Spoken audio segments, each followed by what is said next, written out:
Victoria. The voice on the other end of the line was barely more than a ragged, trembling whisper. Victoria, I am so incredibly sorry. I tried to stall them. I demanded to see the federal warrant, but they bypassed me entirely. I sat perfectly still at my mahogany desk, the city skyline stretching out behind the floor-to-ceiling windows of my corner office. At 41 years old, as the director of corporate compliance for one of the largest logistics firms on the eastern seaboard, I was intimately familiar with the anatomy of a panic attack. I could hear it in the shallow, rapid breathing of David Miller, the senior branch manager at First Metropolitan Depository. "Breathe, David," I said softly, my voice maintaining the steady, frictionless cadence of a metronome. "Tell me exactly what is happening in the vault." "The FBI is here," David choked out, the background noise of the call suddenly filling with the heavy, echoing thud of tactical boots against marble floors. "The Financial Crimes Division. They locked down the entire subterranean level. They didn't even ask for your guard key. They brought a structural locksmith, Victoria. They just took a heavy-duty tungsten carbide drill directly to the brass faceplate of your safe deposit box. They're tearing it completely open." I closed my eyes, letting the visceral, deeply violating imagery wash over me. Safe Deposit Box 714 was supposed to be a sanctuary. It was a long, heavy steel drawer encased in 2 feet of reinforced concrete and solid iron, resting in the darkest, most secure basement in the city. Inside that box was the sum total of my family's actual uncorrupted legacy. It held my late grandmother's velvet-lined wooden case, containing the Romanov-era sapphire ring she had smuggled out of Europe.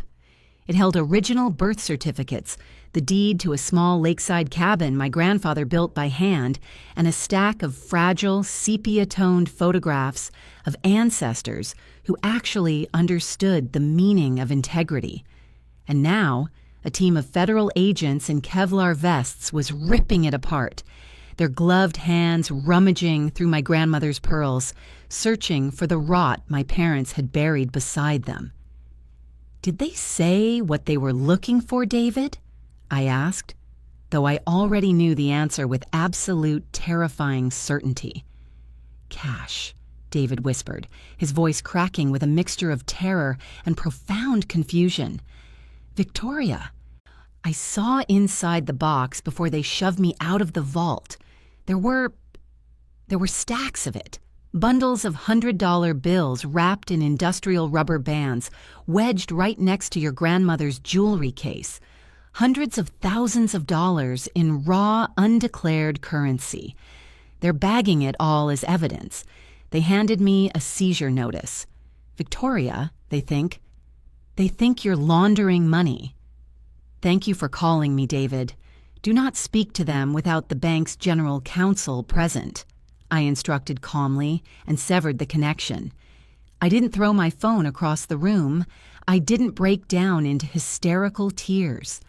I simply placed the device face down on my spotless desk, stood up, and smoothed the wrinkles from my tailored charcoal skirt suit. I walked over to the wet bar in the corner of my office and poured myself a glass of iced mineral water and took a long, slow sip. The betrayal had been executed with the kind of breathtaking sociopathic arrogance that only my parents could muster. My father, Richard Sterling, was the city commissioner for urban zoning and development.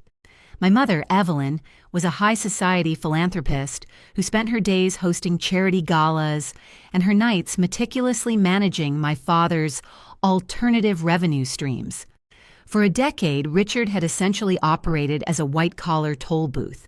If a commercial developer wanted a high-rise approved or an environmental restriction bypassed, a heavily padded envelope of untraceable, non-sequential $100 bills had to find its way into Evelyn's manicured hands. But hiding that kind of illicit physical wealth in the modern banking era is incredibly difficult.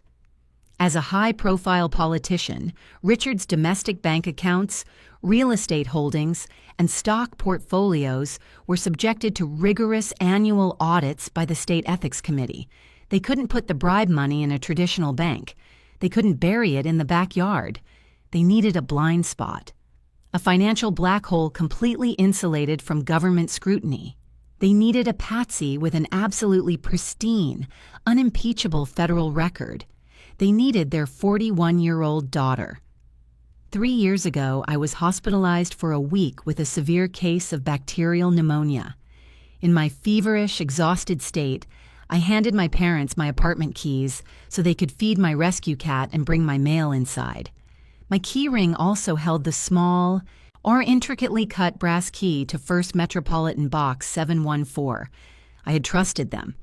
I had assumed that the inherent biological boundaries of parenthood would protect me. But while I was lying in a hospital bed attached to an IV drip, my father had taken my key ring to a shadow locksmith. He had a master wax mold cast and a perfect, untraceable duplicate struck. For 36 months, while I was busy building my career and auditing corporate supply chains, my parents were quietly taking the elevator down to the subterranean vault of First Metropolitan. Because my name was the only one on the lease, the bank never flagged the activity. Richard and Evelyn simply forged my signature on the access log, used their duplicate key alongside the banker's guard key, and treated my sacred family reliquary like a dirty, illicit piggy bank. Then they stuffed hundreds of thousands of dollars in illegal bribery payouts right next to my grandmother's wedding ring. They used my clean name, my flawless credit, and my complete ignorance as a human shield against the Federal Bureau of Investigation.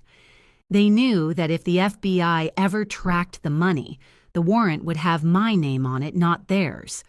They were willing to let me rot in a federal penitentiary for 20 years just so they could keep their hands clean. My desk phone chimed, snapping me back to the present. The digital display blinked with the name of my executive assistant, Sarah. "Yes, Sarah," I answered, pressing the speaker button. "Miss Sterling," Sarah said, her voice tight, desperately trying to maintain her professional composure. "There are 4 gentlemen in the reception area. They flashed badges. Or they said they are with the FBI Financial Crimes Division, and they are demanding to see you immediately. Shall I call building security?" "No, Sarah, that won't be necessary," I replied, my voice as cool and placid as a frozen lake. "Please offer them coffee and escort them directly into my office." I walked back to my desk and sat down in my heavy leather chair. I folded my hands perfectly in front of me, staring at the heavy oak doors of my office. My parents thought they had engineered the perfect airtight frame job. They were currently sitting in their sprawling, custom-built suburban estate, drinking expensive scotch, fully expecting the FBI to drag their daughter out of a corporate high-rise in handcuffs. But my parents made one catastrophic, fatal miscalculation. They assumed I was just a blind, trusting daughter. And they forgot what I do for a living. I am a senior corporate auditor. I hunt anomalies for a living. I notice microscopic discrepancies that other human beings walk blindly past.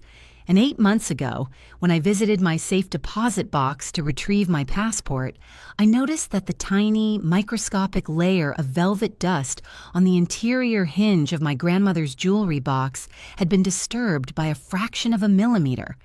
The FBI wasn't walking into my office to arrest a victim.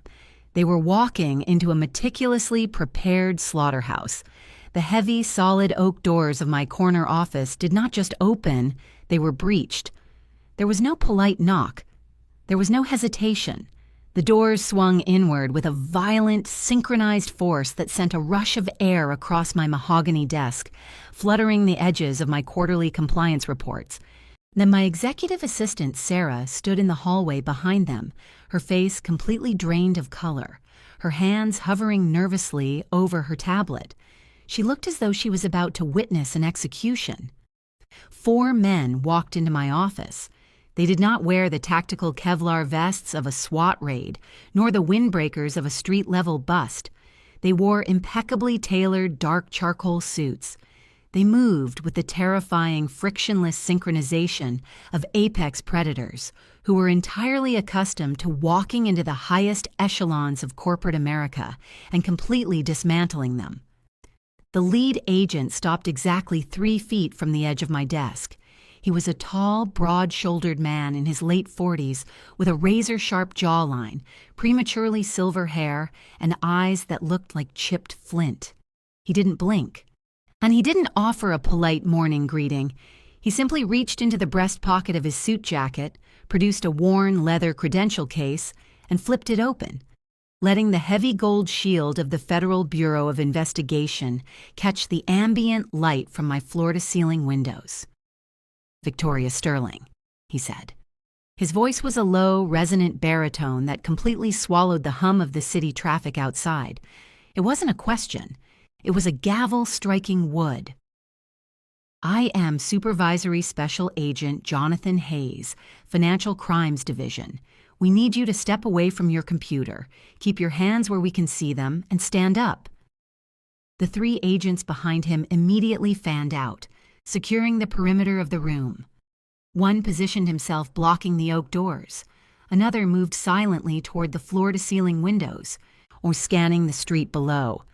The third stepped slightly to Hayes's left, his hand resting casually yet terrifyingly near the subtle bulge of a holstered firearm beneath his suit jacket. They were expecting panic. They were expecting the typical, predictable collapse of a white-collar executive whose pristine, insulated world had just been violently shattered.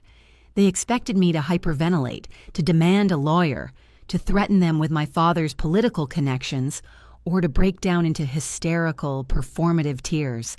I did absolutely none of those things. I remained perfectly seated in my heavy leather chair. I didn't reach for my keyboard. I didn't raise my hands in a gesture of surrender. I simply looked at the gold shield, then slowly raised my eyes to meet Agent Hayes's cold, flinty stare. I held his gaze for 3 agonizingly long seconds, establishing a baseline of absolute, unwavering dominance in my own territory. "Good morning, Agent Hayes," I said, my voice as placid and smooth as the surface of a frozen lake. I gestured elegantly toward the 2 plush leather armchairs positioned opposite my desk. "Please have a seat.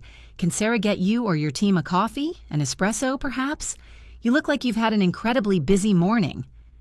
Hayes's eyes narrowed by a fraction of a millimeter.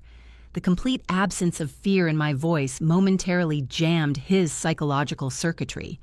He wasn't used to suspects offering hospitality while staring down the barrel of a federal indictment. "We are not here for coffee, Miss Sterling," Hayes said, his tone dropping an octave, abandoning the procedural script for raw intimidation. And he stepped forward and aggressively slapped a thick manila envelope onto the polished surface of my desk. He flipped it open, sliding a series of high-resolution, glossy 8x10 photographs directly into my line of sight. 20 minutes ago, a federal judge granted us an emergency warrant to bypass the master locking mechanism of First Metropolitan Depository Box 714, Hayes stated, his voice dripping with cold, calculated venom. "A box that is leased exclusively under your legal name, accessed exclusively by your signature, and maintained exclusively by your banking credentials." I looked down at the photographs. The camera flash from the federal crime scene photographers illuminated the brutal reality of my parents' treason. The first photo showed the heavy brass faceplate of the safe deposit box completely destroyed, the lock drilled out into a mess of metallic shavings. The second photo showed the long steel drawer pulled out onto a velvet viewing table, and there it was. Nestled intimately against the worn, velvet-lined wooden case containing my late grandmother's sapphire ring and her delicate pearls were the bricks. Dozens of them. Thick, heavy stacks of Benjamin Franklins, bound tightly by thick industrial rubber bands. The money looked dirty, chaotic, and profoundly vulgar, resting against the elegant, sepia-toned history of my family. Seeing it in high definition sent a spike of pure, unadulterated revulsion through my nervous system. My parents hadn't just used my name, they had desecrated the only pure things my family had left. $850,000, Miss Sterling, Hayes continued, leaning his knuckles heavily onto my desk, invading my personal space. in raw, non-sequential, undeclared U.S. currency, stacked right next to your birth certificate and your family heirlooms. He paused, letting the astronomical number hang in the quiet air of the office. He was waiting for the fracture. He was waiting for the moment my corporate armor cracked. We have been building a RICO case against municipal zoning corruption for 2 years, Hayes pressed, his eyes searching my face for any micro-expression of guilt. We knew developers were paying bribes to fast-track commercial permits. We just couldn't find where the cash was being housed until we subpoenaed the financial metadata of every high-ranking city official's immediate family members. You thought the subterranean vault was a black hole. You thought your pristine corporate compliance record made you invisible. You were wrong. I reached out and delicately picked up the photograph of the drilled box. I held it by the edges, studying the image with the detached clinical precision of an art appraiser. "Are you arresting me, Agent Hayes?" I asked softly, my eyes still fixed on the photograph. "I am giving you a very brief, very narrow window of opportunity to save the rest of your life," Hayes fired back, his patience thinning. "You are looking at federal charges for money laundering, conspiracy to commit extortion, and tax evasion. That is a 20-year mandatory minimum in a federal penitentiary. You will lose your career.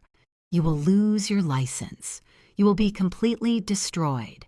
Now, you can either stand up, turn around, and put your hands behind your back, or you can tell me exactly who those developers are, and we can discuss a plea agreement." I slowly lowered the photograph back onto the desk. I folded my hands together, resting them on the mahogany surface, and looked up at the 4 heavily armed federal agents surrounding me. "Agent Hayes," I began, my voice carrying the steady, authoritative cadence I used when dismembering fraudulent corporate supply chains. "I am the Director of Corporate Compliance for a $3 billion logistics firm. I spend 80 hours a week designing encrypted financial architecture to prevent the exact type of primitive, idiotic cash smuggling operation you just described." I leaned forward slightly, closing the distance between us, matching his intensity not with anger, but with absolute terrifying logic. If I were going to launder $850,000 of illicit bribe money, I would not wrap it in rubber bands and stuff it into a subterranean metal box leased under my own primary social security number, I stated cleanly, letting the insult to his intelligence land perfectly. I would wash it through a decentralized web of shell companies in the Cayman Islands, utilizing blockchain obfuscation, and legally repatriate it as consulting dividends. I would never, under any circumstances, leave a physical paper trail leading directly to my own front door. Hayes scoffed, crossing his arms. "Criminals make stupid mistakes all the time, Ms. Sterling. Arrogance breeds sloppiness. Your signature is on the bank's access log. The key is required for entry. The money is in your box. A signature is just ink on a page. To Agent Hayes, it is a biological motion that can be forged by any amateur with a light box and a steady hand," I countered seamlessly, never breaking eye contact. "And a physical key is nothing more than milled brass. It is an archaic, laughably vulnerable security measure. Neither of those things constitute biometric, undeniable proof of entry. Are you seriously trying to tell me that someone broke into a federal depository, forged your signature, bypassed the guard, and deposited nearly $1 million into your box without your knowledge?" Hayes asked, his voice dripping with absolute sarcasm. "That is the defense you are going with?" "No, Agent Hayes," I said, a slow, incredibly sharp smile finally touching the corners of my mouth. It wasn't a smile of warmth. It was the smile of a predator watching its prey step willingly into the trap. "I am telling you that I haven't set foot inside First Metropolitan Depository in 8 months, but I know exactly who has, and I know exactly how they did it." I shifted my gaze to the thick manila envelope still resting on my desk. Before we continue this conversation and before you attempt to place me in handcuffs, I said, my tone dropping into a low, uncompromising command, I need you to tell me exactly what you placed in the primary evidence bag alongside my grandmother's jewelry case, specifically a vintage black resin writing instrument. Did your team bag the pen? Agent Hayes froze. The aggressive, condescending posture instantly vanished from his shoulders. He looked at me, then looked down at the photos, a sudden, chilling realization dawning in his eyes. "How do you know about the pen?" Hayes whispered. Agent Hayes didn't shout. He didn't slam his hands on the desk. He whispered the question, his voice stripped entirely of its previous federal arrogance, leaving behind only the raw, unsettling confusion of a predator that had just realized it was standing in the middle of a trap. The 3 heavily armed agents surrounding my desk subtly shifted their weight. The atmosphere in my corner office fundamentally mutated. 30 seconds ago, I was a terrified corporate executive facing 2 decades in a federal penitentiary. Now, I was the only person in the room who actually understood the architecture of the battlefield. 8 months ago, Agent Hayes, I said, leaning back into my heavy leather chair and steepling my fingers together with slow, deliberate precision. I went down to the subterranean vault at First Metropolitan to retrieve my passport for a corporate compliance audit in Geneva. When I opened Box 714, I noticed an incredibly minor, almost microscopic anomaly. I paused, letting my eyes drift over the glossy crime scene photographs still resting on my mahogany desk, focusing on the velvet-lined wooden case. My grandmother's jewelry case has rested in the exact same position, in the exact same corner of that steel drawer, for 12 years, I explained, my voice echoing clinically in the quiet office. But when I opened it, the ambient layer of velvet dust on the interior brass hinge had been disturbed. A fraction of a millimeter. Someone had touched the box. Someone with authorized, unimpeded access to my private reliquary. Hayes stared at me, on his flinty eyes wide, the mental gears grinding as he desperately tried to catch up to a timeline I had started 240 days ago. "I am a senior auditor, Agent Hayes," I said softly, the temperature in the room plummeting. "When I find a discrepancy in a logistical supply chain, I do not alert the suspect. I do not panic. I simply install a mechanism to capture the failure point in high definition. So, I visited a private, highly specialized security contractor in Zurich, and I placed a vintage, black resin Mont Blanc Meisterstück 149 fountain pen right next to my grandmother's pearls." I leaned forward, resting my forearms on the desk, locking eyes with the supervisory special agent of the FBI. It was time for the technical autopsy. "The writing instrument your evidence team just confiscated from my safe deposit box does not hold ink," I stated, delivering the Sorkin-esque rapid-fire breakdown with frictionless authority. "The resin barrel houses a custom-milled, motion-activated, ultra-low-light 4K micro-optics lens with a 120-degree field of view. It is hardwired to a solid state, 256-bit AES military-grade encrypted micro-SD card, powered by a dormant lithium-ion microcell that activates exclusively when the ambient light of the vault hits the sensor." I let the heavy, dense technical terminology hang in the air for a single heartbeat before delivering the lethal translation. "In simple, undeniable terms, Agent Hayes," I whispered, a razor-thin smile touching my lips. "It is a microscopic security camera, and it has been silently recording the face, the voice, and the actions of every single human being who has opened that steel drawer for the last 8 months. The silence in my office was so profound I could hear the rhythmic ticking of my analog wristwatch. Hayes swallowed hard. The prominent vein in his neck throbbed. He didn't ask me for permission. He didn't hesitate. He immediately turned his head toward the agent standing by the oak doors, a younger man holding a heavy, encrypted Federal Field laptop. "Call the vault team," Hayes barked, his voice cracking like a whip. "Tell evidence recovery to isolate the Mont Blanc pen. Tell them to unscrew the resin barrel, extract the micro SD card, and plug it directly into the field terminal. I want a secure, encrypted feed piped to your laptop right now. Move." The young agent scrambled, whirlpulling a secure satellite phone from his jacket and rapidly relaying the orders. The next 3 minutes were a masterclass in bureaucratic panic. I sat perfectly still, sipping my iced mineral water, watching the absolute destruction of their original narrative play out in real time.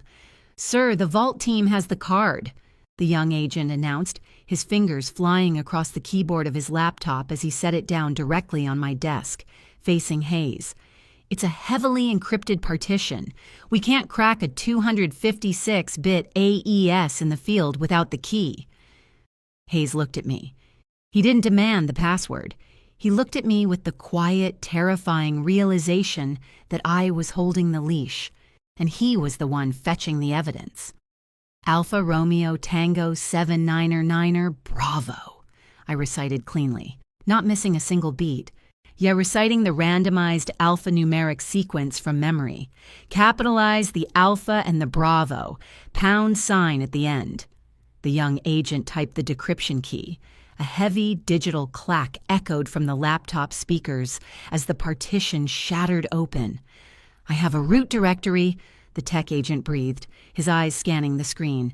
"There are 14 separate video files, time-stamped and dated." "Play the most recent one," Hayes commanded, leaning over the laptop, his hands gripping the edge of my desk so tightly his knuckles turned entirely white. "Put it on full screen. Maximize the audio." The screen flickered black for a millisecond before the 4K video feed erupted into existence. The image was breathtakingly crisp, illuminated by the harsh fluorescent overhead lights of the subterranean vault. The angle was positioned from the bottom corner of the steel drawer, looking slightly upward. And there, captured in undeniable, federal-level high definition, were the faces of my parents. Richard Sterling, the city commissioner for urban zoning, and Evelyn Sterling, his philanthropic wife, were standing in the sterile vault. They were entirely alone. They were not being coerced. They were not under duress. They were laughing. "God, I hate coming down to this dusty basement," my mother's voice complained through the laptop speakers, her tone dripping with upper-class disdain. She reached into her designer Hermes handbag and pulled out 4 thick, heavy bricks of $100 bills wrapped in industrial rubber bands. "It's the cost of doing business, Evie," my father chuckled, his voice echoing cleanly in the recording. Then he reached into the box, his manicured hands carelessly shoving my grandmother's delicate wooden jewelry case aside to make room. The visceral disrespect made my stomach violently turn, but I kept my face an absolute mask of stone. The Marcus Development Group paid the zoning expedited fee in full, Richard bragged, tossing the raw cash into the back of my safe deposit box. $300,000 untraceable. And the best part? If the State Ethics Committee ever audits my accounts, they won't find a single dime. Victoria's squeaky clean corporate compliance record is the best political shield I ever built. They'd never suspect the straight-A daughter. On the screen, Evelyn laughed, a cruel, sharp sound. She reached down into the box, directly into the frame of the hidden camera. Warren casually picked up my grandmother's antique sapphire ring. She tried it on her index finger, admiring it under the vault lights. "Do you think she even checks this box anymore?" Evelyn asked, pulling the ring off and tossing it carelessly back into the wooden case. "She works 80 hours a week. She's too busy auditing shipping manifests to notice we're using her little time capsule as a rainy day fund." "Let her work." Richard smiled, slamming the heavy steel drawer shut, plunging the video feed into absolute pitch-black darkness. The video ended. The office fell back into a deafening, suffocating silence. Agent Hayes slowly stood up from the laptop. The flinty, aggressive federal investigator who had walked into my office 10 minutes ago ready to destroy my life was entirely gone. He stared at the black screen of the computer, processing the sheer sociopathic magnitude of the betrayal he had just witnessed. He had spent 2 years hunting the city commissioner, and the man's own daughter had just gift-wrapped him in 4K resolution with full audio confessions. Hayes slowly turned his head and looked at me.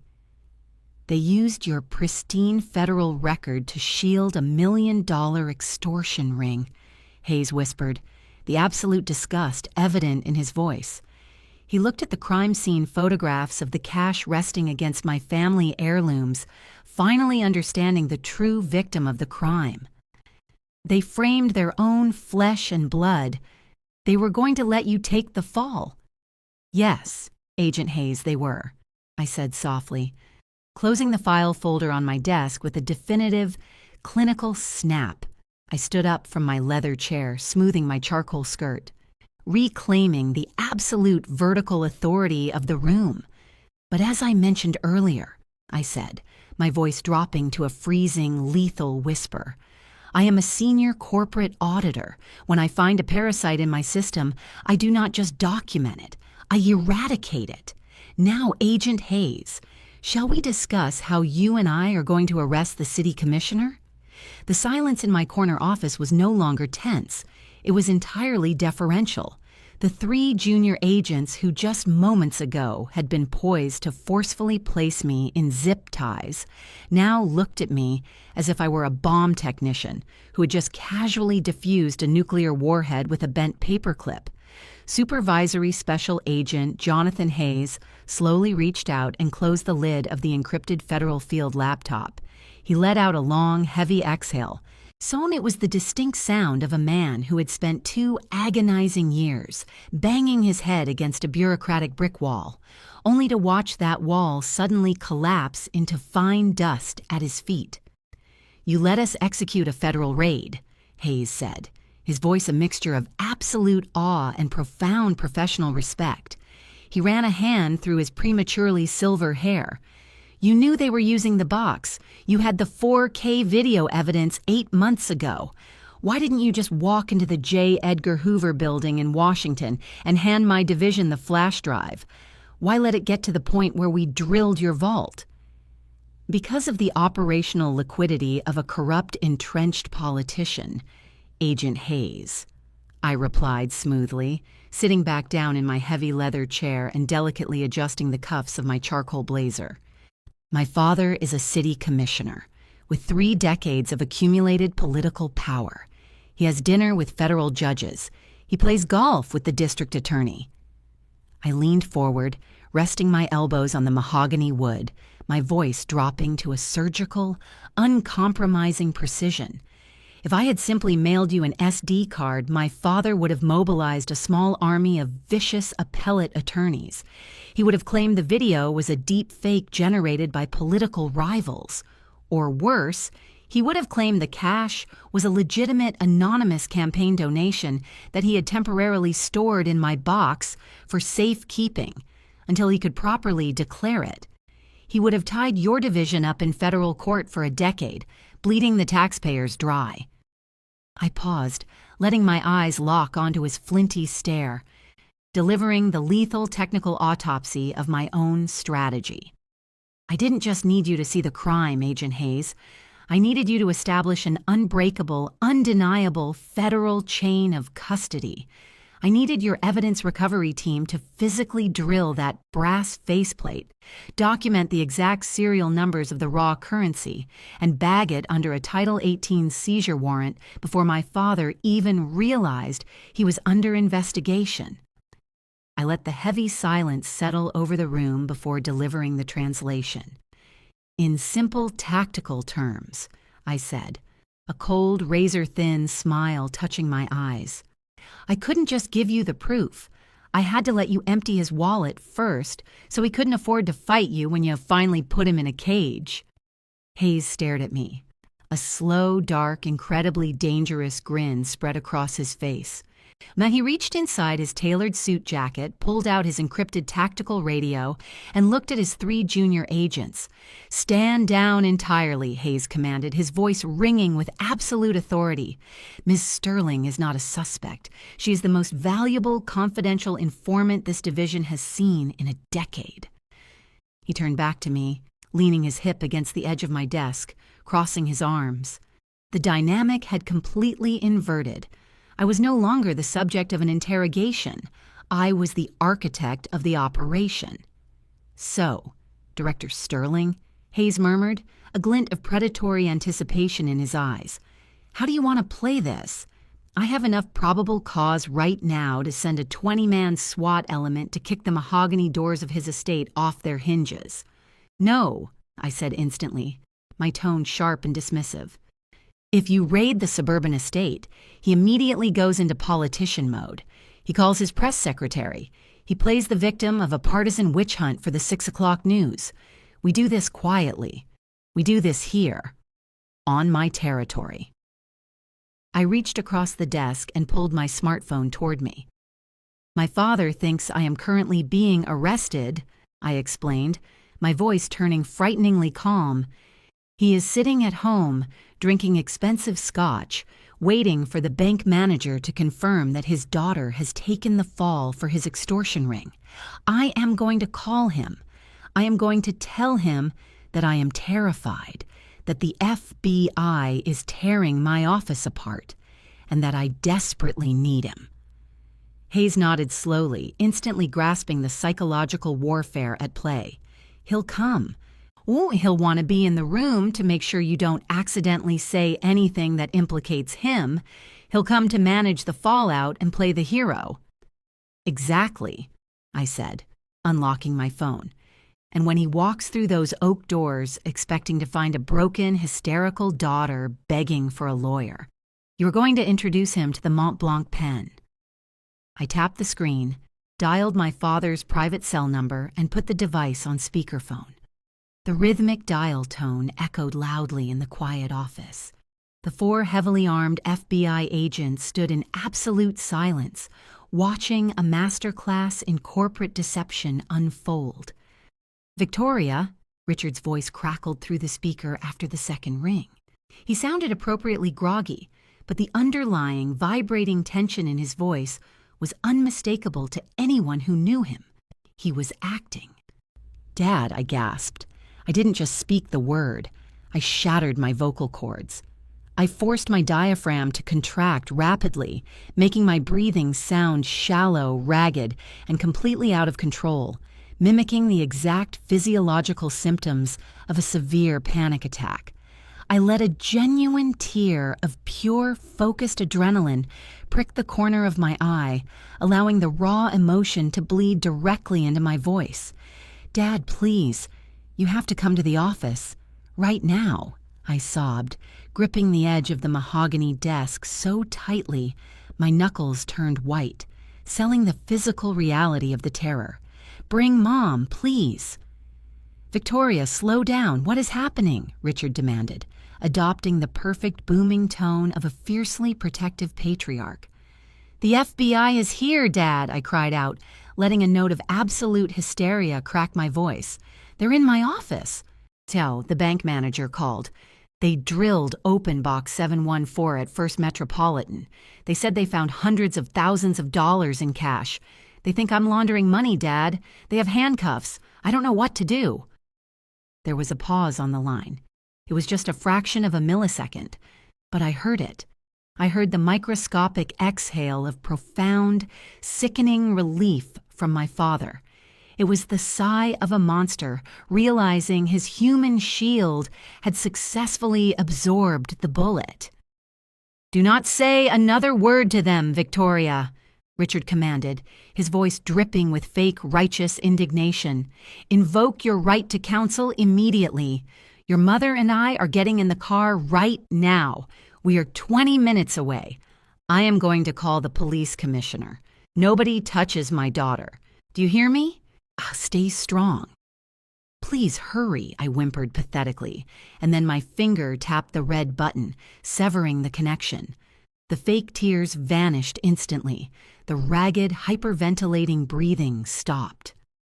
My heart rate dropped back to a steady, clinical 60 beats per minute.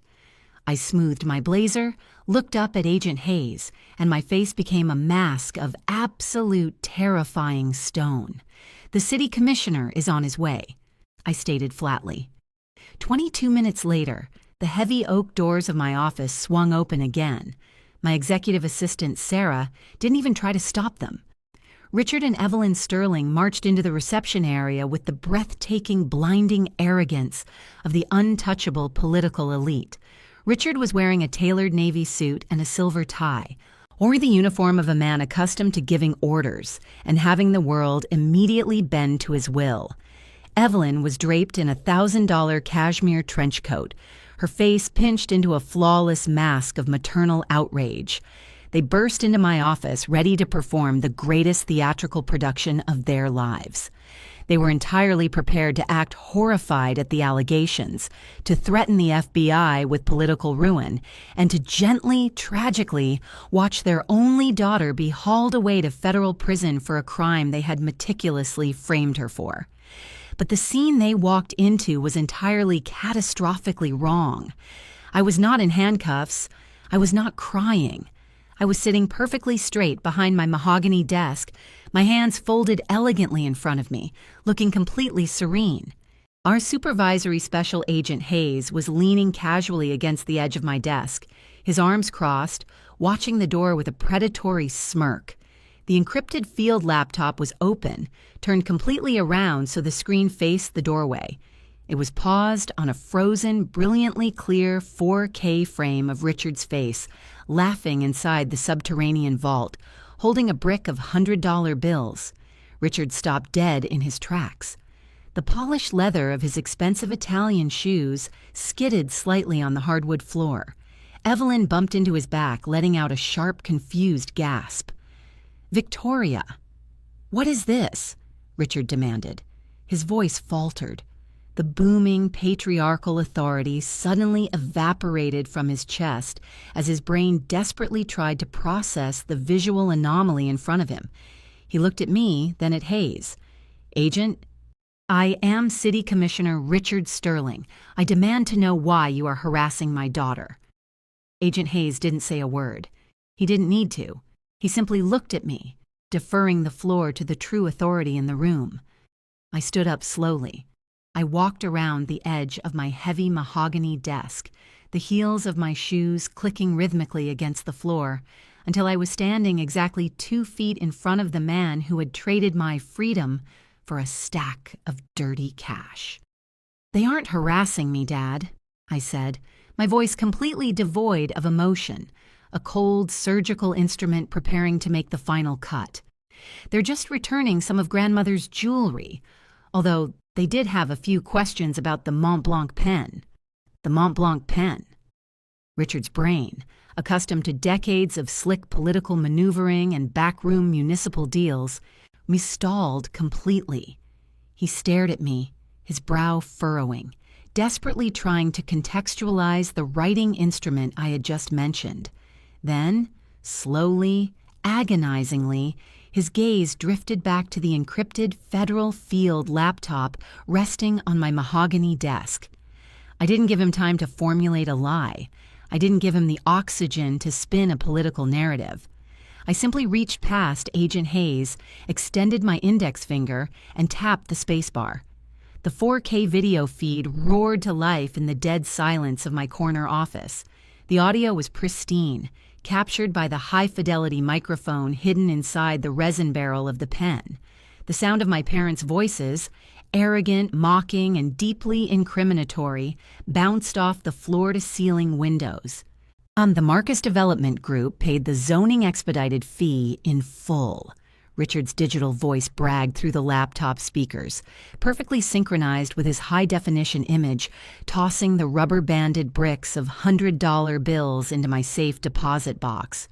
300,000 untraceable. And the best part? If the State Ethics Committee ever audits my accounts, they won't find a single dime. Victoria's squeaky clean corporate compliance record is the best political shield I ever built. I watched the blood completely, totally drain from my father's face. The tailored navy suit suddenly seemed 3 sizes too big for him. The booming, untouchable city commissioner evaporated, leaving behind a terrified 65-year-old man watching his own digital execution. Then, the video shifted to Evelyn.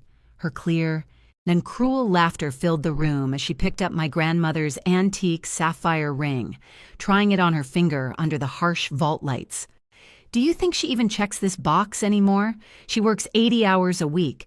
She's too busy auditing shipping manifests to notice we're using her little time capsule as a rainy day fund."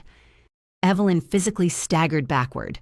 The $1,000 cashmere trench coat slipped from her shoulders, pooling uselessly on the hardwood floor. She clapped a trembling hand over her mouth, a horrific, strangled gasp escaping her throat. She looked at me, her eyes wide with a terror so pure it bordered on madness. I hit the spacebar again. The video paused, freezing on the exact frame of Evelyn carelessly tossing the sacred family heirloom back into the wooden box like it was a piece of cheap plastic. "And you were right about one thing, Mom," I said, my voice echoing clinically in the suffocating silence. I stepped closer to her, invading her space, letting the absolute zero temperature of my anger radiate into her bones. "I do work 80 hours a week auditing supply chains. I hunt logistical anomalies for a living. I track microscopic fractions of a cent across international borders. Did you honestly, truly believe that I wouldn't notice a disturbance in my own private vault?" Evelyn couldn't speak. She just shook her head frantically, tears of absolute panic instantly ruining her immaculate makeup. I turned my attention back to the city commissioner. "You didn't just forge a key, Dad," I whispered, my tone dropping to a surgical, uncompromising precision. "You weaponized my entire life. Nang, you took my clean federal record, the career I bled for, the reputation I built, and you used it as a bulletproof vest for your extortion ring. You were perfectly willing to let me rot in a federal penitentiary for 20 years so you could keep drinking expensive scotch in your custom-built estate." "Victoria, please," Richard choked out. His voice was a reedy, pathetic wheeze. He raised his trembling hands, palms out, as if trying to physically push the reality of the room away. "It's not what it looks like. The video, it's out of context. The Marcus Group, they made a campaign contribution. It wasn't a bribe. I was just holding it there temporarily. You have to tell them, Victoria. You're my daughter. You have to protect your family." I looked at him with the detached, to clinical disgust of a scientist examining a parasite under a microscope. "You are not my family, Richard," I stated cleanly, severing the biological tie with absolute finality. "You are a localized corruption point in my logistical network, and I have just successfully quarantined you." I took a deliberate step backward, clearing the line of sight between my parents and the 4 heavily armed federal agents waiting in the wings. I looked at Supervisory Special Agent Jonathan Hayes and gave a single subtle nod. Hayes pushed himself off the edge of my mahogany desk. The predatory smirk on his face was entirely gone, replaced by the crushing, terrifying weight of the United States Department of Justice. "Richard Sterling, Evelyn Sterling," Hayes commanded, his baritone voice shattering the last remnants of their elite political bubble. He reached for the heavy steel handcuffs on his tactical belt. "You are both under arrest for conspiracy to commit extortion, systemic money laundering, and severe violations of the Racketeer Influenced and Corrupt Organizations Act." "No, no, Arthur, do something!" Evelyn shrieked hysterically as 2 junior agents grabbed her arms, wrenching them forcefully behind her back. The ratcheting click of the metal teeth locking around her wrists echoed violently in the office. Richard didn't fight. When Agent Hayes grabbed his wrists and slammed the heavy steel cuffs shut, the city commissioner simply went limp. The reality of the 4K video had completely lobotomized his will to resist. He knew, with absolute mathematical certainty, that no lawyer on planet Earth could beat a high-definition confession recorded directly inside a federal depository. "You have the right to remain silent," Hayes recited smoothly, turning Richard around to face the oak doors. "Anything you say can and will be used against you in a court of law." I stood perfectly still behind my desk, my hands folded elegantly in front of me, and watched the FBI march my parents out of my pristine corner office. Sarah, my executive assistant, stood in the hallway with wide eyes, watching the untouchable city commissioner and his philanthropic wife being frog-marched toward the service elevators in Federal Iron. They didn't look back at me. They didn't have the strength. The fallout was a masterpiece of federal efficiency, because I had handed Agent Hayes an unbreakable, undeniably authenticated chain of custody. The DOJ didn't even need to offer a plea deal. They brought the hammer down with biblical force. Under the RICO statutes, the FBI executed total, immediate asset forfeiture. They seized the sprawling suburban estate. They froze the offshore Cayman accounts Evelyn had meticulously managed.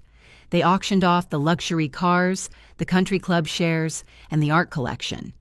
The State Ethics Committee publicly dismantled Richard's 30-year political legacy, wiping his name from every municipal building he had ever touched. 14 months later, a federal judge sentenced Richard to 22 years in a maximum security penitentiary.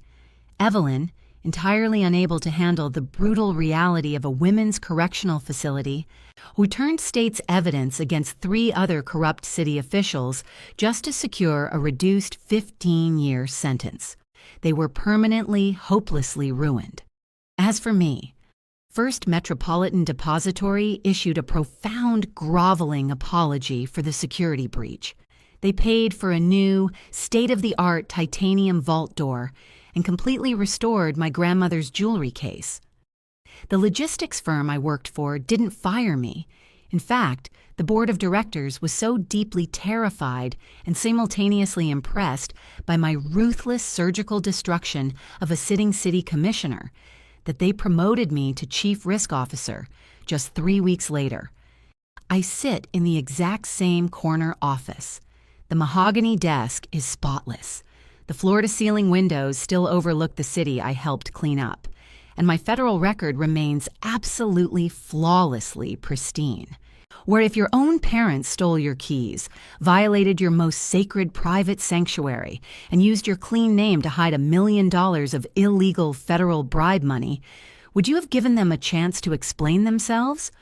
Or would you have installed a microscopic 4K camera, handed the decryption key to the FBI, and watched them get hauled out of your corporate office in handcuffs? Let me know exactly how you would handle this level of sociopathic family betrayal in the comments below. If you love this story of cold, calculating justice, drop a like, subscribe to the channel, and I'll see you in the next video.